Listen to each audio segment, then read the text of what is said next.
could you tell us a bit about yourself, please?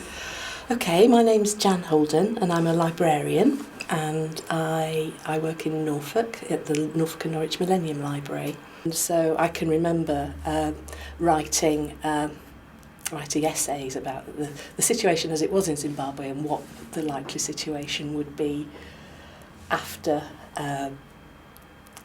independence, or whatever it was called at the time. And I can remember writing essays about South Africa as well. In times of apartheid? In times of apartheid, yeah. And at the time I joined the sort of the opposition movement to sort of South Africa at the time.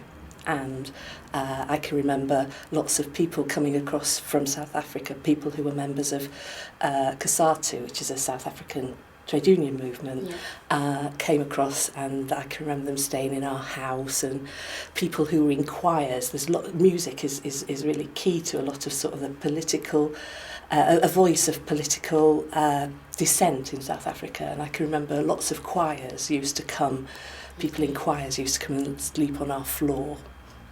And I didn't buy grapes for years. Didn't buy South African grapes for years.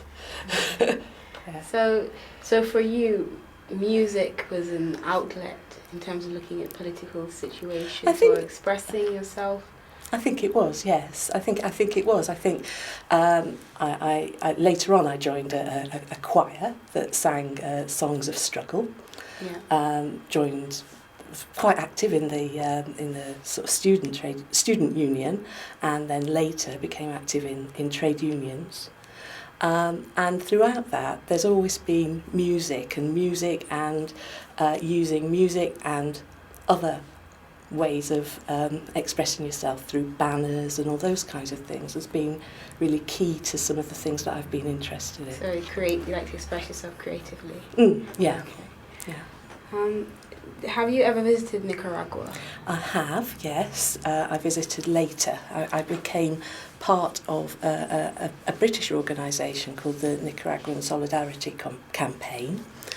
And after the revolution in Nicaragua, what happened was people from the US and the US government started implementing trade restrictions on Nicaragua, and as a result of that, the standard of living, the amount of hardship, poverty, health all declined. And so a campaign was set up in the UK to support that, and as part of that campaign I did go to Nicaragua. So if you could effectively intervene in any political situation today, where would that be and how would you do it? I think that I would return to Zimbabwe if I was honest. I feel that somewhere along the way, Robert Mugabe has lost his way. He started off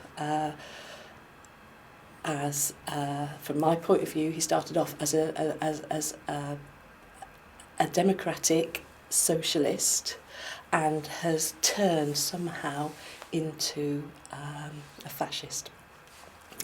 And people in Zimbabwe are not being given the rights and opportunities that they should be afforded. And I feel that there's lots that could be done in Zimbabwe to address that, and that's about democratic elections. It's about sort of fair access to resources, and it's about taking away power from what is a privileged elite and giving it back to the people.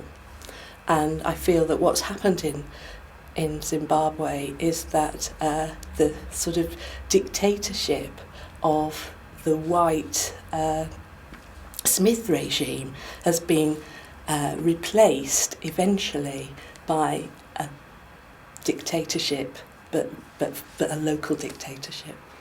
Okay, thank you very much for coming in today. Thank you.